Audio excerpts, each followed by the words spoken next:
Hey, what's going on, guys? Ben Nyhart here, Bayou Mortgage Guy, Nations Lending Mandeville. Hope you are having a fantastic day.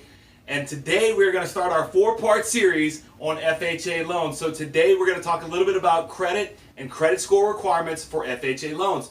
Just so a little bit of background on FHA loans, so you kind of have a baseline of where to start, what an FHA loan is. FHA stands for Federal Housing Administration, and just some things to know about FHA loans is that FHA probably has the most lax credit and credit score requirements of any loan out there. So this is probably more for your lower to mid-range credit score people. So these are going to be good loans for people that had credit troubles in the past, or that have had different things like bankruptcies, foreclosures, stuff like that, because they have the most lax requirements as far as that goes. So what we want to know about FHA loans and as it pertains to credit, what kind of credit score do you need? So you need at least a 580 credit score or above in order to qualify for an FHA loan.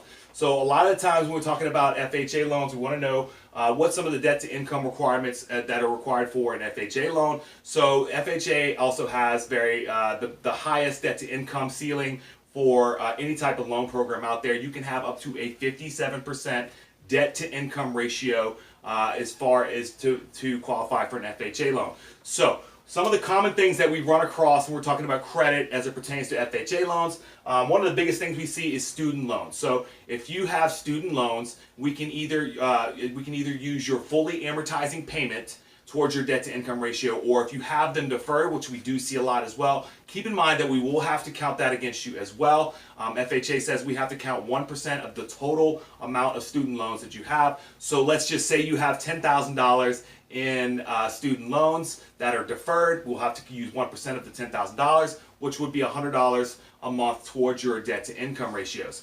The next thing that we have to keep in mind are collections. So sometimes people have collections. If they are non-medical collections, so anything besides medical, we will have to count those collections if they're above $2,000 or more total. So if you have $2,000 or more total collections that are non-medical, we will have to use 5% of the total amount of collections that you owe towards your debt to income ratio. So if you have $2,000 in non-medical collections, we will use 5% of that $2,000, which is another $100 a month towards your debt to income ratio. So something else to keep in mind as far as your credit goes. We also come across bankruptcies. Bankruptcies, there's a 2-year waiting period to qualify for an FHA loan from the date of discharge for your FHA loan. If you're a Chapter 7 and Chapter 13, there are some different requirements there. But just keep in mind, if you've had a Chapter 7 and you discharged 2 years ago, you can qualify for an FHA loan. And then foreclosures is another thing that FHA has the lowest waiting period on. It's 3 years in order to qualify for an FHA loan. So this is just some of the basic requirements that it takes for your as far as credit goes for qualifying for an FHA loan. As always, guys, if you have any questions, if it pertains to FHA loans or any other type of loan or anything mortgage related, please feel free to reach out. I am always available. You can reach out to me via Messenger, email, Facebook, hit me on my cell. I look forward to hearing from you guys. Hope you enjoyed the video, and stay tuned for next week for part 2, and we will talk to you then, guys. Have a fantastic day.